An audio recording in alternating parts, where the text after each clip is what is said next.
My name is Noor Ode. I am a correspondent for Al Jazeera.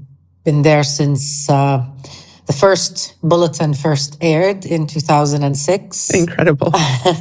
Took some time off, but I was never too far away from Al Jazeera. And I've been reporting for a big chunk of the genocidal war from all the angles on the field, and then away from the occupied West Bank when we were not allowed to work. So it's been a journey. Well, Noor, it is really good to have you on The Take. Thanks for being here. So we called you up to talk about Gaza. But to really understand the many twists and turns of this story we're going to talk about today, we should start at the White House. Yeah. U.S. President Donald Trump appears to have issued a series of invitations to world leaders to join a so-called Board of Peace. This is a committee that would, at least initially, oversee the reconstruction of Gaza. It's all part of his 20-point plan for Gaza, which the U.S. says is officially in phase 2. So take us behind the scenes here. What can you tell us about the Board of Peace?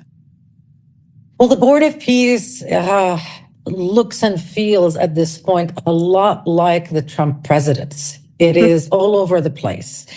There was very little information known about it. But the Board of Peace is supposed to be the top layer, right? According to the plan, overseeing everything. Mm-hmm. There is a Board of Peace, and then you have an executive board who is in charge of overseeing the technical Palestinian administration body that is supposed to take care of the day-to-day things. And then there's also supposed to be an international force that is set up, headed by an American general. Now, nobody has committed to the International Stabilization Force yet. We don't know what the mandate, as far as Trump is concerned, to that force is. And those countries that have been invited to the Board of Peace are also a mixed bag. Oh, that's a light way to put it, a mixed bag, because I want to talk about these invitations to this Board of Peace. They include some pretty unlikely figures, none of whom are Palestinian. So what do we know about who got an invitation? More than 50 countries supposedly got the invitation for the Board of Peace. But let's take a look at who they are. So, starting with Netanyahu, Israel was invited to be on the Board of Peace. Israel, a country indicted for genocide, still standing trial for genocide, headed by a prime minister who's wanted on an arrest warrant by the International Criminal Court. He's been forwarded an invitation. Another character, for example, is Viktor Orban, the very problematic right-wing head of state in Hungary, but a friend of Trump. Another country is Kazakhstan, for example, because it also has good relations with Trump. There's India, there's Pakistan, there is Jordan, there's Egypt. But the bag doesn't make sense. It doesn't really give you an idea of what is expected of this. The charter that was published for this so-called peace board or Board of Peace doesn't talk about Gaza, doesn't mention Gaza by name in any of its clauses. It talks about something a lot more grand, and it does sound like it is being set up to replace the United Nations. Wow. And it places Trump as chairman permanently, right? He has the power to bring in countries, to kick out countries, to extend the membership of countries past the 3 years, to okay resolutions, to veto resolutions, to okay the use of money. Trump controls it all. And he's giving countries that are invited a chance for a permanent seat on this board if they pay $1 billion. There's one name that is involved in this, a name from the past that we actually haven't talked about yet. And that is of former UK Prime Minister Tony Blair. And his involvement in this is separate from the invitations that went to the world leaders, right? He is part, or would be part of, this founding executive board that also includes Trump's son-in-law, Jared Kushner. So Tony Blair coming back again, resurfacing. What do people make of that? Well, I mean, in the Middle East, Tony Blair is like the nightmare that just won't go away. It's the one that plays on a loop. This is a man with a long history in the region, a long history of disasters, really, and a person who does not have a lot of popularity. Tony Blair and his foundation and Jared Kushner have worked on this vision for Gaza, minus Gazans, of course, minus Gazans will, if you want. But it basically privatizes Gaza. It privatizes reconstruction. It thinks of Gaza as a piece of prime real estate. This is that Gaza Riviera idea, right? Yeah, I mean, they call it something else, but yes, it is the Gaza Riviera idea. They do talk about keeping the population, but then again, all throughout this genocide, we've heard everybody talking about the Palestinians, but they were never allowed a seat at the table. Noor, there are so many jaw-dropping tidbits to the story. I want to walk them one by one. Let's start with the $1 billion, because how can I not? Yeah. So what we have heard is that to stay on this board permanently comes with a $1 billion buy-in with money that is meant to go towards Gaza's reconstruction, ostensibly. But as you mentioned, Gaza hasn't even been mentioned in the draft charter that has been floated around. Right. So what are Palestinians' hopes that would actually be true? What do you make of that? Well, look, everybody is engaging with reality, right? With this board of peace, with this technocratic government and the executive board, which is another story. It includes business people. It includes an Israeli multimillionaire real estate mogul and a Jewish American multi-billionaire known for his anti-Palestinian views, but it also doesn't include Palestinians. But there is no other choice. When the UN Security Council voted on this resolution, the US representative made it very clear. The choice is take it or we will go back to war. There was no discussion. And so the priority for Palestinians and most countries in the world is to stop the mass killing. Now, the hope is that the Technocratic Committee, which is Palestinian, but which doesn't really have a lot of power, it receives its money from this board of peace through the executive committee or board. And it is overseen by all these layers. They don't decide how money is spent. They don't decide those things. So they're just administrating. And they will be accountable, not to the people, but to the board and to Trump personally. And if Trump is happy, they'll stay on. If Trump is not, they will not. Israel is not happy already. They don't want this technocratic committee to be formed. And they have the power on the ground to sabotage all of this. And that's another perspective, I guess, that we haven't seen play out yet. Because is Trump going to allow Netanyahu to trample all over his grand plan? And are enough countries going to go along with this board of peace? One of the articles of this draft charter, believe it or not, says that the charter is not up for discussion. It cannot be amended. Interesting. So this is a take it or leave it deal. This is a again, we go back to the take it or leave it deal. Okay. No mention of Gaza. No mention of the UN Security Council, no mention of international law either, which is why the UN just a while ago had to remind the US that this board of peace, according to the UN Security Council resolution, is only mandated to deal with Gaza. It is not mandated to replace the international system that is overseen by the countries of the world. You mentioned Israel has some objections. They have reportedly objected to some of the appointments to the board, saying they weren't coordinated. What is behind those objections? What does that really mean? Israel was consulted. They knew of the names before they were published, so that wasn't accurate. But domestically speaking, Netanyahu couldn't not say that he was opposed and outraged, and he had to, dispatch his foreign minister to speak to Marco Rubio, the U.S. Secretary of State. Having said that, the objection at its core, as far as the Israeli government is concerned, is twofold. On the one hand, they don't want a Palestinian body, even if it were just for administration, to be in charge of Gaza, because as the Minister of Finance in Israel and the Minister of National Security put it, our goal is for people to leave Gaza, not to have another government. The other objection that Israel has is the membership of the executive board, which includes countries like Turkey, like Qatar, and others.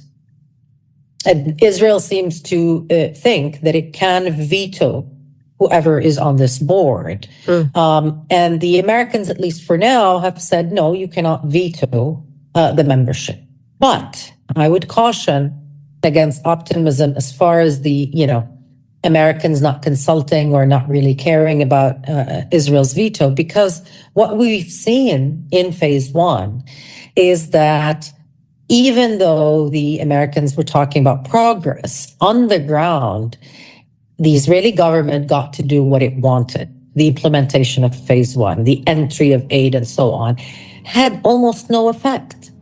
In fact, there was reporting that, the Israelis were spying on the Americans, and the Americans knew that they were being spied on. So it is all quite bizarre, but at the end of the day, what it boils down to is, on the ground, when Israel wants to sabotage something, it can, and it does, and it gets away with it.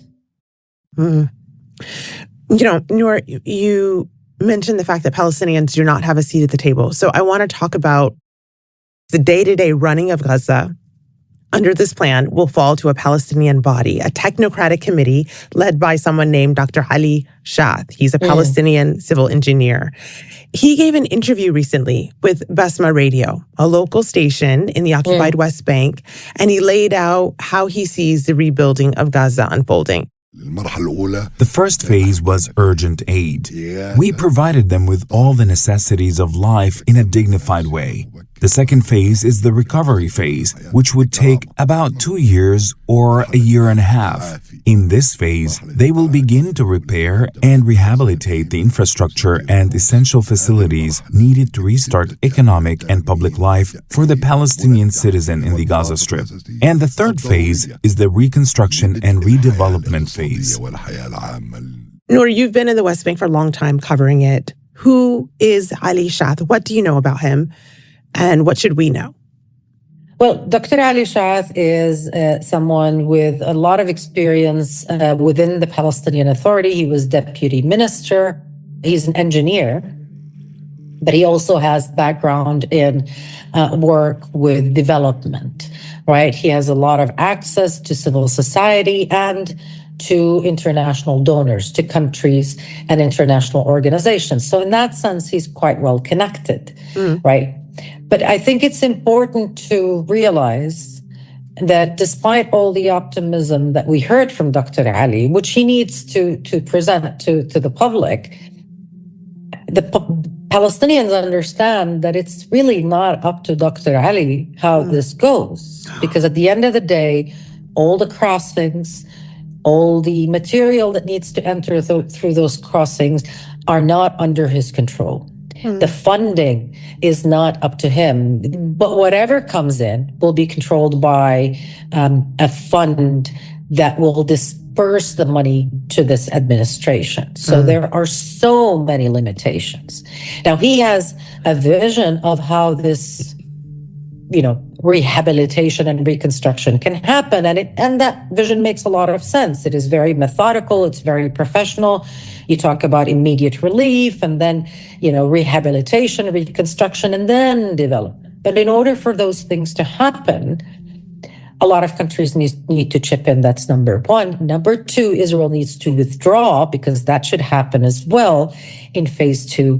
And it should open the cross. So there are so many ifs in this formula that, whether it's Dr. Ali or the other very seasoned and experienced civil society figures, They cannot promise the moon. In fact, they can promise very little. So much will ride on their success. And yet they have so little control over whether they succeed or not. Of course, they're disconnected from the PA, despite the Palestinian Authority's best efforts to find some connection, which the Americans and the Israelis rejected. And they are definitely not connected to Hamas. So they need to swim through all of those landmines. That is a lot of activity that is supposed to start happening soon. But the committee needs to enter Gaza first. So let's see if Israel allows them into the territory. Well, Noor, you mentioned Hamas, so let's go there, because another major piece of this plan is that the U.S. president and his envoy are openly demanding that Hamas disarm. Right. And they're doing it with threats. We've heard President Trump say that Hamas can do this the easy way or the hard way, even as Israel continues to bomb Gaza and remains inside the territory, as you mentioned. How has Hamas responded? Well, Hamas has very little wiggle room at this point. Hamas accepted the ceasefire proposal. It voiced its objections to the idea of disarming. But I think everybody understands, again, that there is very little room for discussion.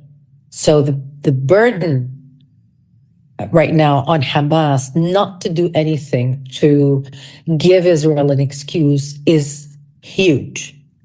So we saw Hamas welcoming the formation of this technocratic administration, even though it had no say in nominating any of the names. In fact, the names that were nominated by Palestinian factions were all shot down. The names nominated by the Palestinian president and the Palestinian government were all shut down. So where did these names come from? Who made it on, and where did they come from? Well, again, this is Trump's show, right? And so none of this happened because Palestinians had a say. Right? They tried, whether it's Hamas, which nobody wants to deal with in the West, or especially the Americans, or the Palestinian Authority. They tried. But at the end of the day, according to reporting, what we had was Jared Kushner talking to his friends in the region. Right. So this is where we are right now. Okay, Noor, so much of this conversation will make a student of international relations heart very happy because it's a little wonky, right? It's the ins and outs of diplomacy or lack thereof. I want to bring this back to the people because, as we know, this is phase 2 of a peace plan in which phase 1 promised a halt to the fighting, Israeli withdrawal, full humanitarian access, most of which never materialized. So it is no surprise that Al Jazeera has heard from many Palestinians in Gaza who say they are not optimistic. We've seen the videos, homes collapsing in the rain, people sheltering in tents, families trying to survive winter with almost nothing. So based on your reporting, how disconnected does this news of phase 2 and the details about the invitations and the board of peace, how disconnected are they from daily life in Gaza? Completely disconnected. Look, in Gaza, everything is urgent, right? There are no needs that can wait at this point because everything has been destroyed. And so much of the energy that people have left is spent on surviving still. So the bombs aren't falling every few seconds as they were perhaps before October. But it is this silent war that is endless, ceaseless. You know, there are not enough winter clothes. There are tents, but no poles are allowed into Gaza to make sure that they don't fly with the first wind gust. The flu is going around with all its variations, and people's bodies and immune systems are too exhausted to resist. And so people have a lot of fight left in them, but it is fight for survival at this point. They hear everything that is happening. They know who's in charge of this game, of this chessboard. They understand what's at play, and that is why optimism is very difficult to come by. But at the end of the day, Palestinians aren't going anywhere. And they don't want to go anywhere else. They know there's nothing to go back to. But this is the only home they know and the only home they want to stay at. So whatever the politicians are saying right now, whatever the world powers are playing right now, with not just with Gaza, but really with the entire international system, on the ground, there is a dynamic that it will be impossible to overlook, which is people staying in their land, understanding that just by merely staying, ethnically cleansing Gaza of its population will not materialize. And in that, I think people find a little bit of comfort.